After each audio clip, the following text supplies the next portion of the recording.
League. Drunken Rocket League.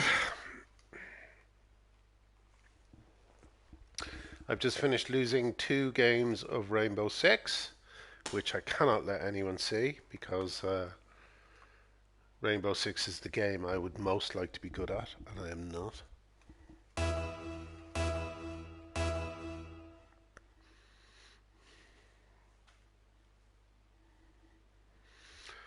Let's get a bit more comfortable.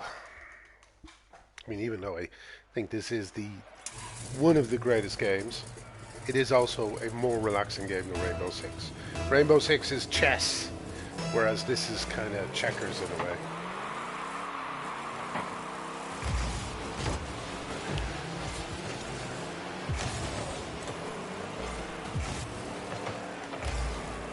Oh! Oh good, there's one there.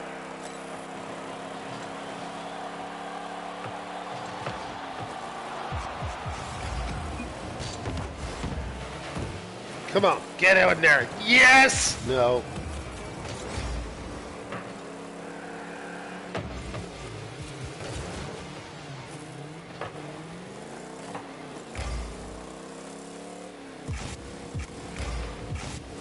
Where are the 4 or 5 people who usually join me tonight? Where are you? My YouTuber friends. Oh, nice save, sir. Nice save.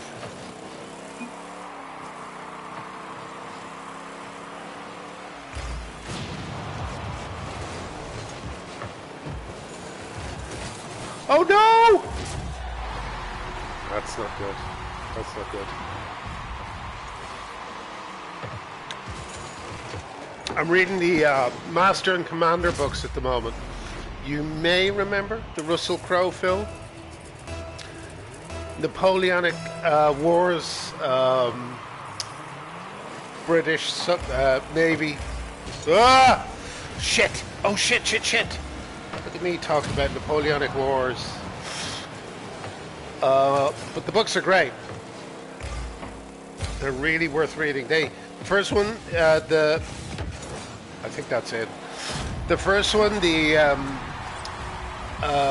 kind of jargon is a little bit hard to get used to, but as they go on you get kind of more comfortable with that stuff, and oh my god, it's so good. Oh, it's so good. But one of my favorite things in it is the kind of sportsmanship that they all had, as like there's just some incredible descriptions of 2 ships coming next to each other. A French and an English one. A French and a British one. Oh! Thought I had that. And the 2 captains on these gigantic ships, remember? I mean, they're just monstrous ships. They kind of see each other. And they just tip their hat to each other. I love that.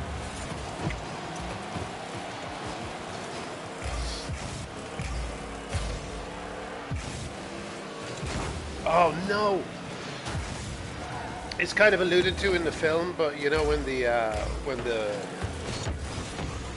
French would be captured by the British, or vice versa, I think they they'd just invite them to dinner. They'd invite the captured French captain just to have dinner. They just kind of talk about the recent fight and how it went and how many people were killed and what kind of maneuvers they used and so on. I love all that.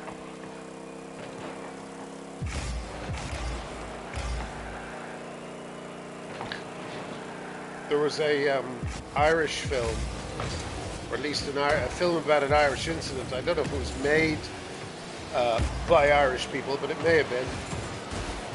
I was about an Irish kind of, I don't know what you would call it, squad, battalion. Yeah, I'm good, Flabby. Thank you.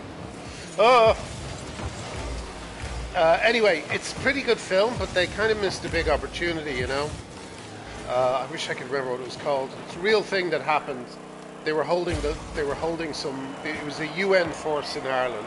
Someone might tell me what this was. And they were holding a position in the middle of nowhere. And they threw everything they had at them. French Foreign Legion or French mercenaries, I think, were involved. And the Irish held out and did their job and were kind of unsung heroes. Oh no! We're kind of unsung heroes, and this is the story, you know. But it's such a missed opportunity, you know, because it's like they just show what happened, but there's very little conversation about what it means. So you miss all that kind of strategic stuff, which is the only reason to watch a war movie, you know. All those kind of decisions. Oh my God, that's it. Great. All those kind of decisions that affect hundreds or thousands or millions of lives, you know, they're the kind of conversations you want to hear, not just purely plot-driven, tactical. Go over here and shoot them and come back here and blah blah blah blah blah. It's a real missed opportunity. I thought I'd love to have written that film.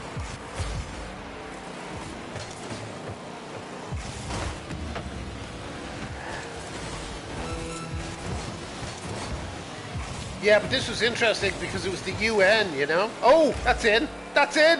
No! Sorry, it was just the angle I was at. Oh. This guy is getting to the ball always before I do. I need to get in the air a bit more.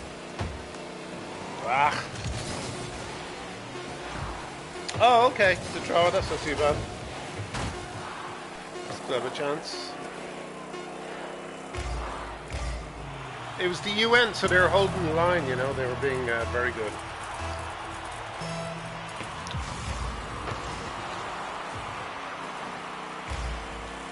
Although UN women are talking about celebrating Pronoun Day tomorrow. Pronoun Day. I'm going to be celebrating it. Tell you what. Celebrating it in my own special style. Give it a bit of the Irish.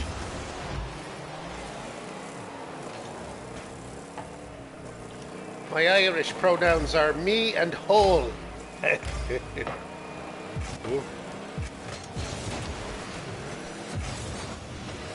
Me whole, Flabby, me whole. Oh, nice work, sir.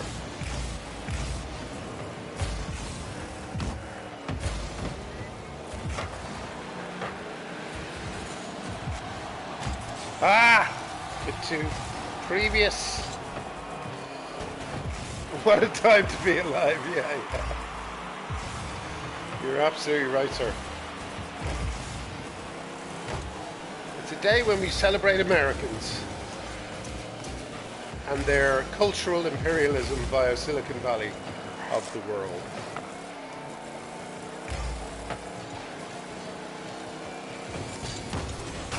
Even Americans don't know what's going on. They'll be like, what? What are they saying?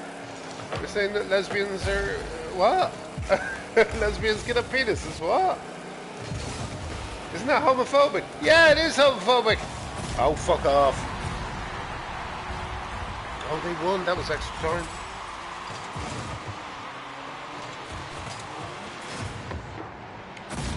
Okay. All right. That was the warm-up. You got to see the warm-up, everybody.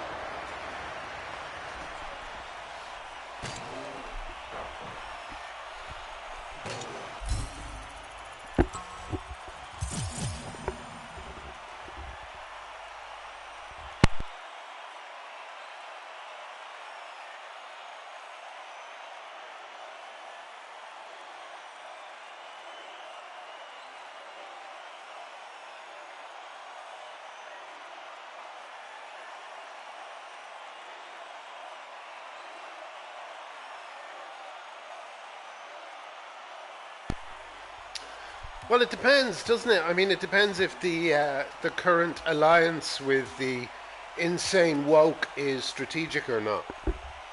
You know, if they really are serious about, you know, all that silly stuff that the woke believe, then I don't know. There'll be riots in the streets. You know. Oh wait, my daughter has to race beside male-bodied people. What?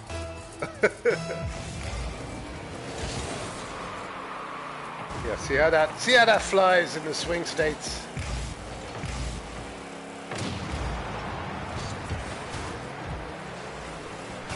Yeah, I know what you mean. It's got a bit of an end of the world vibe, all this, hasn't it? I'd really recommend, there's a book called, oh, will I remember what it's called? It's called, oh man, it's called something like,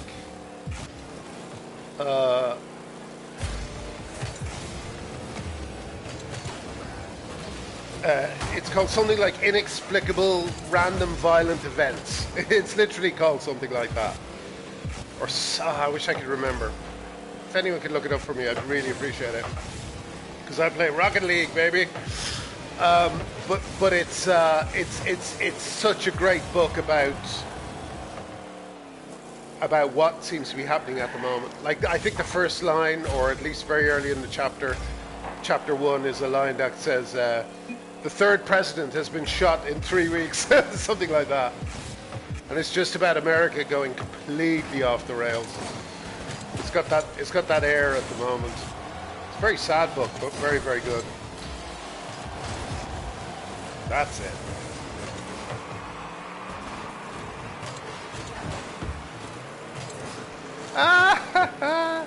Can't retweet without comment? What? Can't retweet without comment. Is that right?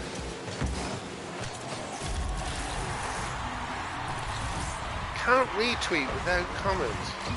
I'm trying to get my head around that. Yeah, I screwed it up though.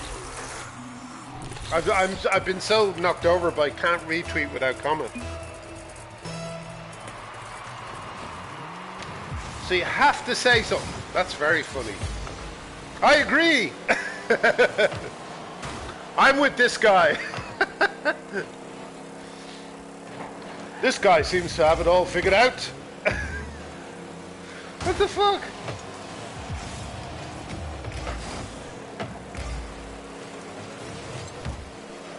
Twitter is so funny. I mean, basically, Twitter just didn't know what they have. Now they got a bunch of engineers who are all trans-identified and are subtly changing the world. And they're like, oh, okay. Is that what it is? They, you know, you remember when this all started off? The Twitter execs. Oh shit! The Twitter execs never used Twitter. You know, they'd be on every month or so saying something like, "Just been to the symposium on blah blah blah. Met a lot of great people," and that was it. You know, they didn't actually use Twitter because they didn't really understand it.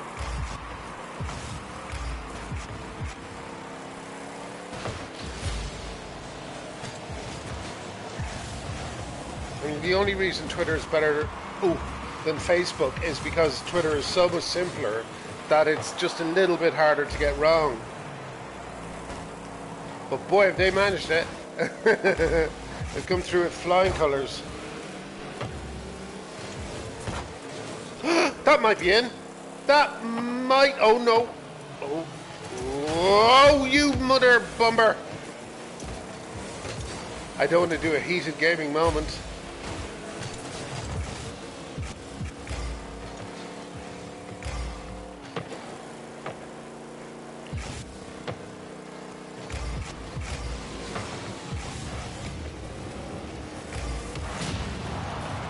Damn it. Yeah. Which I was always like against every advance Twitter made because they always seem to take away the human touch. No! What am I doing? No! Oh, good. He ballsed it up. Oh, please. Oh. 3-0. 3-0 and 1 minute to go. Don't think it's going to happen, guys. You have to share some opinion on what you're sharing. Wow. You know, I actually don't know if that's good or not. Maybe that's good. Ah! Yeah, I don't think we've won this. Again, just to remind you, everybody, this is the warm-up game that I do before I start playing. You're going to see the real game in about 1 minute and 12 seconds.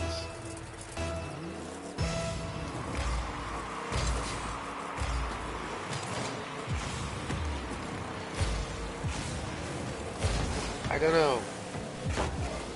That's a good question. Is it to stop bots? I don't know. What do you think? I think it looks to me recently that Twitter is very eager that the right opinions get expressed, and they're using all sorts of means to do that. The right opinions being woke opinions. Oh!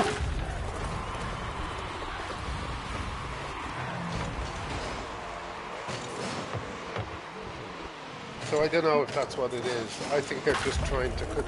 I also think they know that Trump is about to step up. I think they know that Trump is like one of the people. Trump and his kind of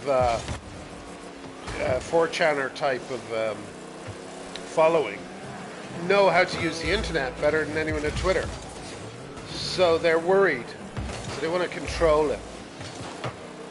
And maybe they're like, you know, well, maybe this will work. I mean, they probably do. They've done a few studies. Oh, if people have to say something, then maybe they won't say things. Maybe they'll shut up a bit more, which is what we really need. I mean, Trump won't be able to retweet. That's an interesting point. Trump won't be able to retweet. Yes, maybe it's just for Trump. Maybe the whole thing is just for Trump. It's so that Trump has to come up with something to say when he retweets, I don't know, Nazi lover 9997 or whatever. I feel that some points in this tweet are valid, but others may miss the mark. I don't think Trump will have the patience. I don't think Trump will have the patience to compose those kinds of tweets. They're all facing a subpoena in the US, so it might be a panic move. What subpoena are they facing? That's really interesting. I mean, the thing about Twitter, like the guy who invented Glinder, which is also a spinster, which I must go on more often, but it's so busy here. But he says that the problem with Twitter is that they're so opaque. So when they tell you that something has happened because of X or something has happened because of Y, because they don't share their code or algorithms with anyone, no one knows if they're telling the truth. You know? So yeah, it is all about control. Alright. I'm gonna play one more game. Back in a sec.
Okay, let's do this.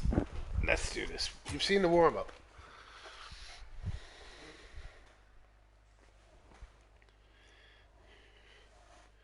That's, how many warm-ups now? 3?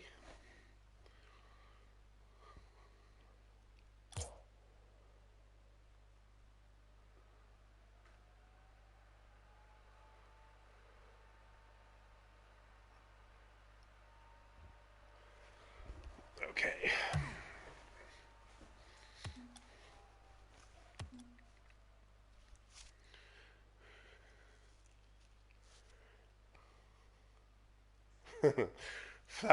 Abby, is your son the one I've added? Who's gonna kick my arse someday on this? Practice.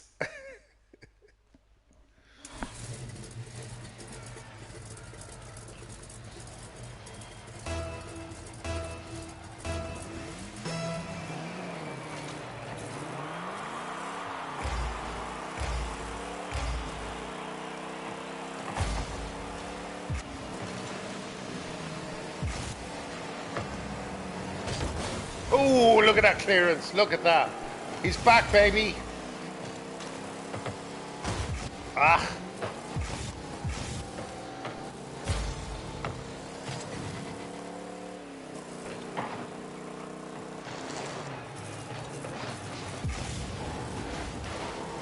Ah! How did I go under that? I had it. No. Lovely.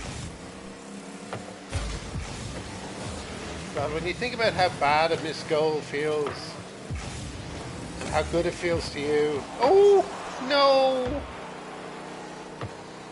Okay, I'm going to stop having empathy for the other side.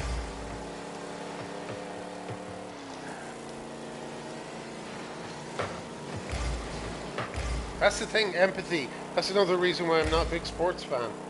You know, if you have empathy, and I think a lot of nerds aren't sports fans, or kind of literary nerds, shall we say, because they have too much empathy for the other side. Malcolm Gladwell. No. Oh my God. Can I? No, I can't. Malcolm Gladwell had this great thing. It was on a podcast, I think. Might have been John Ronson's. Can't remember. Anyway,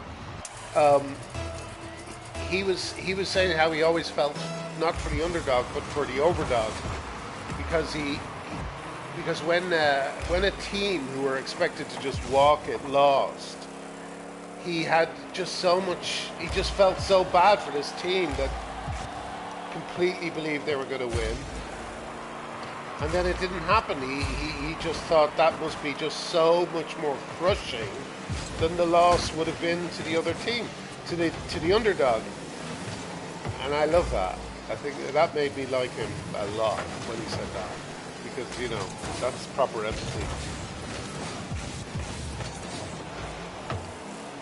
It's also the kind of empathy you need to write a bad guy in a film. You know. Like bad guys in films, they're not doing it because they think they're bad. They think they're They think they're good. They think they're good. You know, so you have to have empathy for them if you want to be a good writer, I think.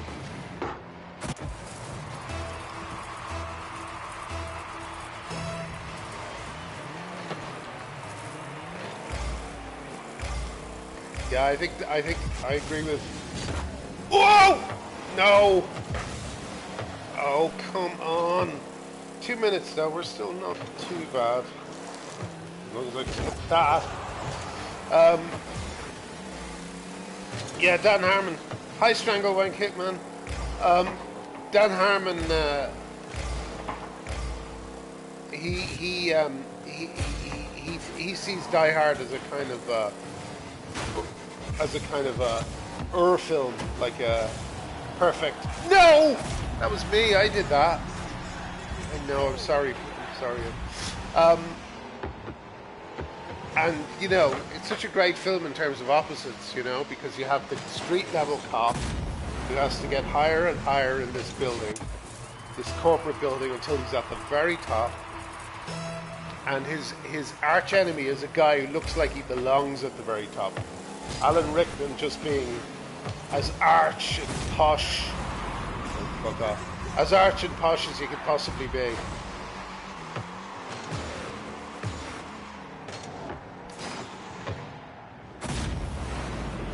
You know, I hate to admit it, but I haven't read East of Eden.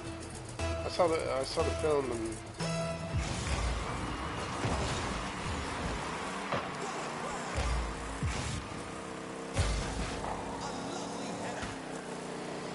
Die Hard.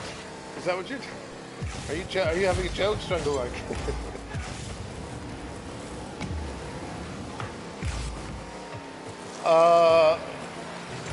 What are we talking about now?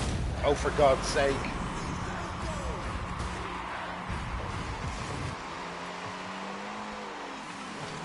Oh yeah. Okay. Hey, if you want to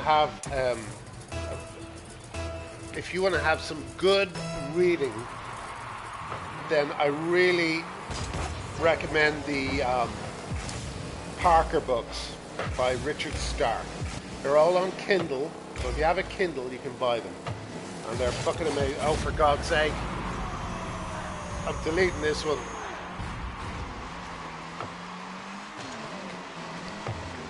Well, yeah, the Parker books by Richard Stark. Here's my favorite fact about the Richard Stark books, right? They all begin with the words, when the. Every one of those books begins with the words, when the. Because they all begin in the middle of the action. So he'll go, when the man came through the window, Parker fell to the floor. Or when the woman stepped out of the building, Parker immediately, oh, they're so good.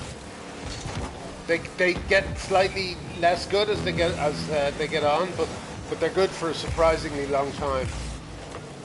And wow, what a character! Just a horrific, a real bastard. That's what Parker is. He's a bastard.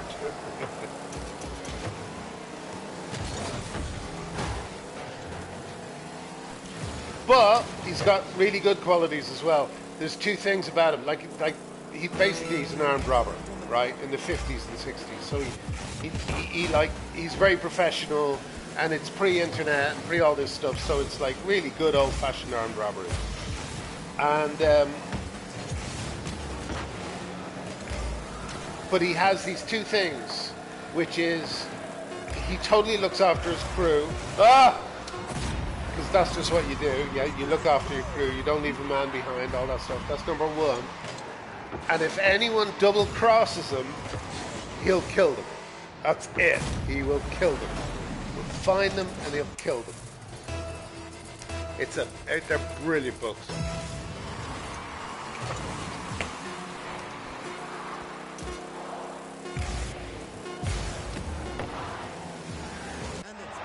Right, so that was the warm-up game.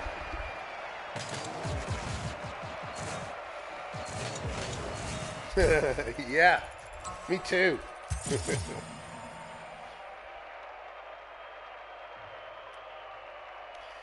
I don't know. I don't know. Do you know, to me, even if Die Hard 4 is a good movie, to me a perfect world is a world in which, like Twitter's new rules, you are not allowed to add anything to a tweet. Oh no, sorry, that's the opposite. But basically, no sequels. No sequels. If there were no sequels, we would have more movies like Alien and less movies and fewer movies like Alien 3, 4 and 5. And Terminator 1, 2, 3, 4, 5, 6, 7, 8, blah, blah, blah. We would have just a big load of original films, because it would be illegal to make sequels. That's what I would do. That would be my first film rule if I was made president of England. Hypothetical scenario. No, you will not do this. No! Okay, I gotta concentrate. Stop talking to me.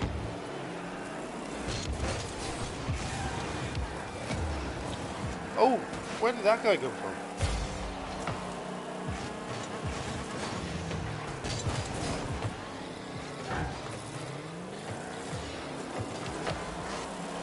Yeah, so why don't they just call him something else? Don't call him John McClane. Call him Billy Buford. And just give him a slightly different backstory. You know, like Bogart didn't play the same fucking character over and over again through millions of films. Maybe he played Marlowe once or twice, but I don't even think he did that. You know, he played different characters in different films, but it was always Bogart, and it was always cool, and it was always consistent to a certain type of character.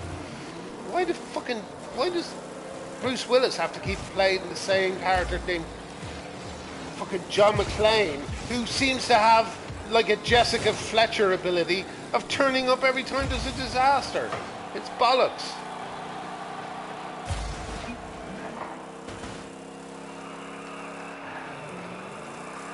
Yeah, I am a bit.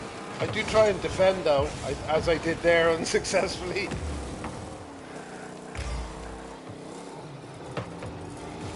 No! No! No, you all saw that. Oh, you gotta forget that you saw that.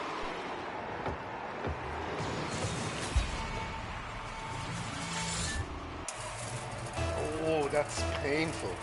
Painful. Yeah, you know, but then, there again, I think Steven Seagal, I mean, I don't think Steven Seagal played the same character twice, did he? You know, here's the Rick Ranis. Oh, fucking hell. Oh, the pearl Rick Moranis being beaten up. He wasn't that bad in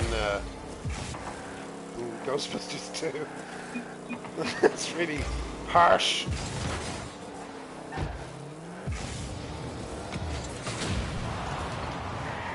Oh, accidental explosion, which I love. Love doing it by accident. I hope that guy thinks I did it deliberately.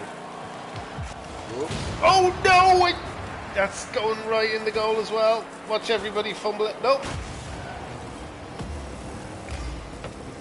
Nope, I've got a good team behind me.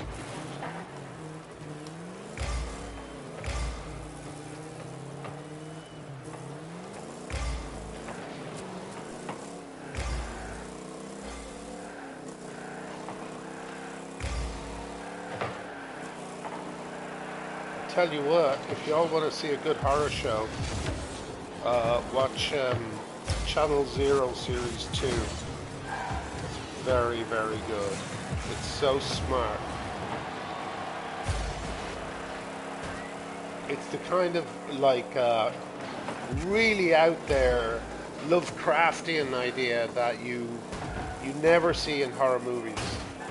You know, with the exception of a couple like Hereditary and It Follows. It's got a slightly otherworldly feel that you see in kind of Lovecraft and stuff. Oh. But I really recommend it. Channel Zero Series 2.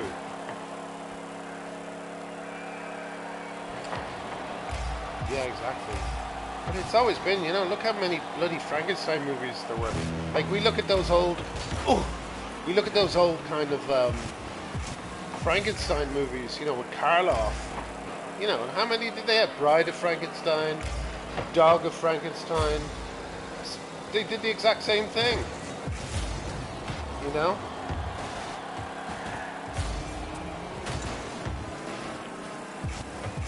And it had exactly the same kind of diminishing returns. Here we go. Please let someone be over there. Please let someone be over there. Oh, yes! Yes! Flabby, there's a few good ones. I'll tell you one to look out for. Netflix, The Invitation. The Invitation is a perfect movie.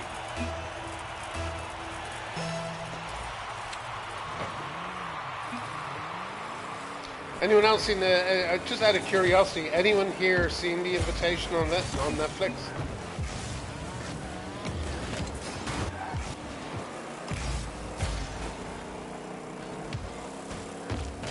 It's so good, man.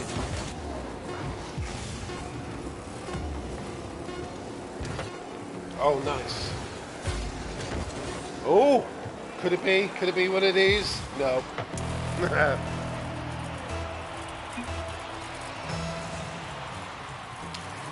It's about a bunch of people in LA, and they get invited to this dinner by this couple. And that's all you should know, really. It's so great. It's so great. It's like, there's sometimes with American indie movies, they're like they kind of they don't feel they have to tell a story because they're indie movies, and so they're a little bit too discursive, if that's the right word. Dogleg. Oh, isn't it great? It's just one of the best thrillers, one of the best paranoid thrillers. It's like they made a 70s paranoid thriller in one house. It's so fantastic. You don't know what's going on. You don't know who's telling the truth. If someone's just being paranoid or whatever. It's amazing. And you don't know it until the final seconds of the film, which I don't think I've ever seen. I don't think I've ever seen that.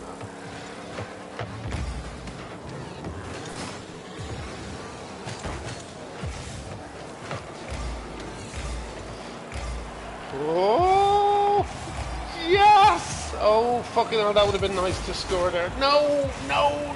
I just kind of angled it towards our goal. I sort of deliberately missed that. In that I accidentally missed it, but I'm happy I did.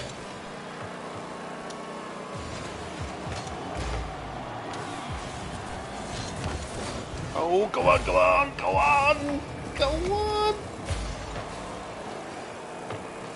Look at this, 1 minute 59 seconds. That's a long time, folks, in this game. No. Oh, I thought he was the other side. I forgot it was blue.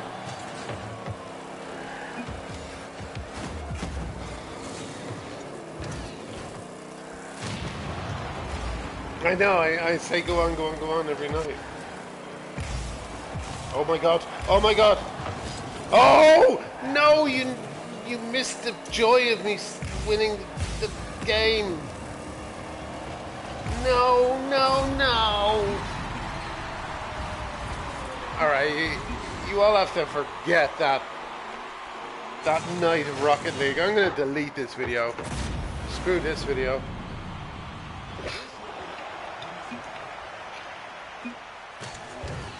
Oh, wait a sec.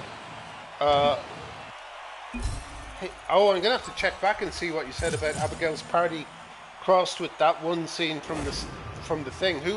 What film is that? Oh, no. Oh, okay. It's The Invitation. It's a great description. It's got a very LA thing as well. It's one of the things about those kind of indie movies is they're often made in LA because all the actors and everyone lives in LA. And you just think, oh, okay, well, this is in LA because they all live in LA. But the theme of the film really suits LA. It's so clever. Every element is just. I'm enjoying this, so I'm going to play again. Every element is just so clever.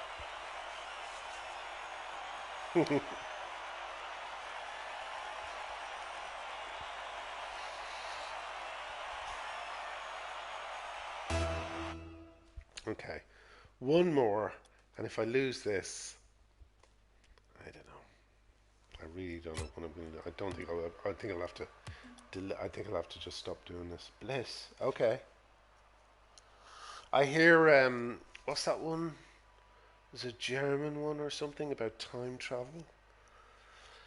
Oh, what's it called? Everyone's told me it's good. We watched the first one, but we had that thing where you don't instantly love it, and then you think, oh, this isn't going to be worth following. Dark. That's what it's called. Dark. But I'm going to give it another chance because my sister says it's good.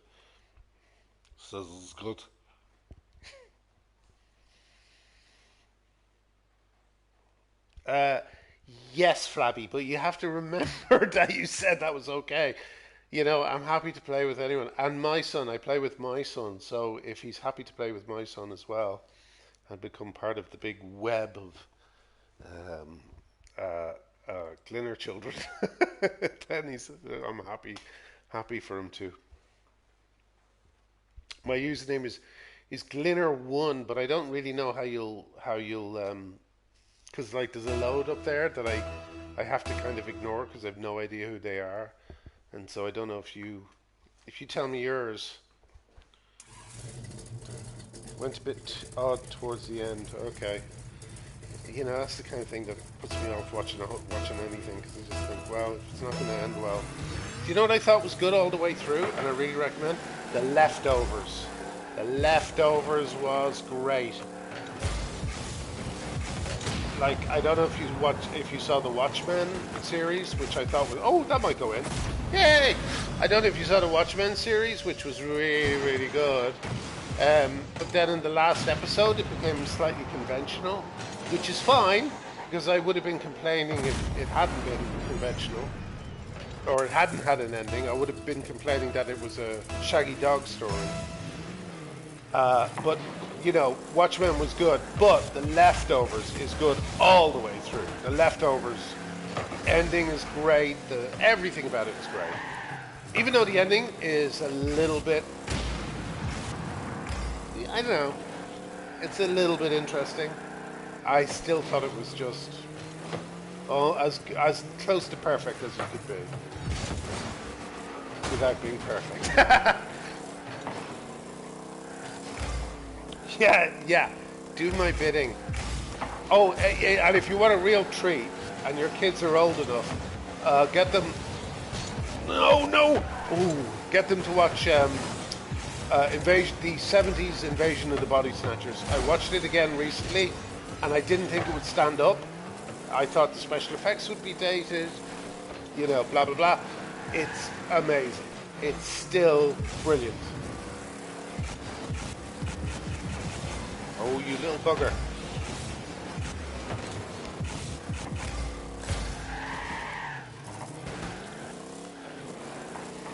Oh, I tell you, you know, it really stands up. And it's got Jeff Goldblum being super young and already just, you know, a perfect actor. I know it sounds... I know it sounds obvious, but Jeff Goldblum really looks like he's making it up as he goes along. And that's really what you want from an actor. He looks like he is intensely focused on what is happening, and it's so convincing. Oh, and I'll tell you who's great as well. Jerry Garcia, yeah. I'll tell you who's great as well. The same woman who played... not Ripley, the other woman in... will that go in? Oh, no! In Alien.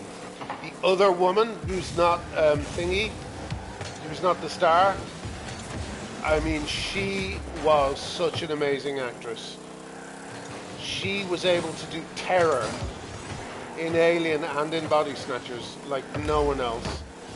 And she had that ordinary girl feel as well. Oh, God. Another actress who disappeared, you know, probably because she got married, had kids, and just, you know, had that whole period of not working that men can work through, you know. She disappeared. And she was just an absolute glorious, shining, Sissy Spacek type star.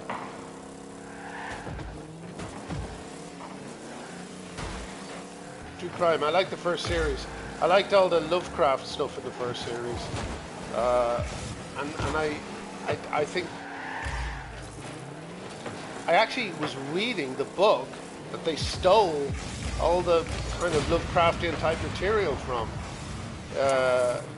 It's by a guy called it's by a guy called Ligotti. He writes brilliant horror stories. Really recommend them. Thomas Ligotti, I think his name is. And he wrote this thing called a horror philosophy, like almost like an essay on how everything was fucked. Like you read it and it really makes you feel bad. and all the monologues in the first series of True Crime are from that book, or variations of it, or slight rewritings of it.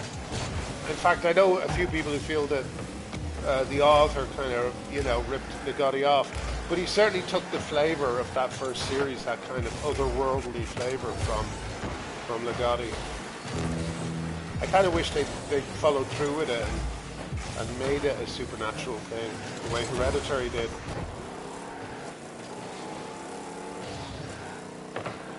No. Oh, that's it. Oh, no, it's not. Oh, no. I thought that was in. I thought that was in. Oh, fucking hell, look at me passing it. Oh, good man. I did that deliberately. So, yeah, that's the kind of game I usually have. 2-0. Kind of a comfortable win. No real problems. You saw a few warm-up games there where, again, I was just showing you how you shouldn't do it.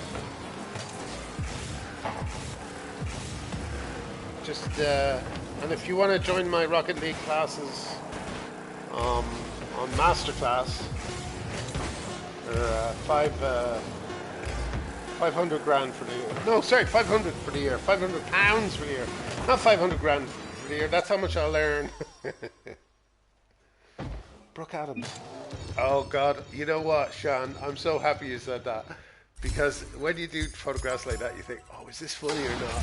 And when people say it's funny, you're like, oh, thank God. Anyway, okay, that's it for me. That was fun. Good night, everybody. My 13 YouTube friends. I'll see you soon.